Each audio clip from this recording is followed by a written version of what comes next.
قال يا شيخ مرة واحد ألماني سألني قال لي ليش الإسلام حرم الزنا؟ فأنا خفت أني أعطيه آيات تحرم الزنا ولا يقتنع، لأنه هو أصلا ما يؤمن بهالآيات اللي أنا بقرأها عليه.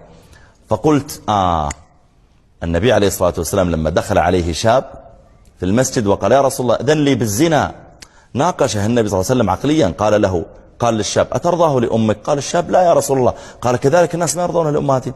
أترضاه لأختك؟ قال لا. قال كذلك الناس ما يرضون لأخواتهم. بعدين انتهى بالشاب، خلني أناقشه عقليا. قلت إيش سؤالك؟ قال ليش الإسلام يحرم الزنا؟ فقلت له أترضاه لأمك؟ قال يس واي نوت. يقول لما قال يس واي نوت قلت يمكن أمه عجوز لا يمكن الاتصال به الآن، يعني ما عليها حسافة. فقلت له أترضاه لأختك؟ قال يس واي نوت. عرفت أن أصلا سؤالي من أساسه غلط.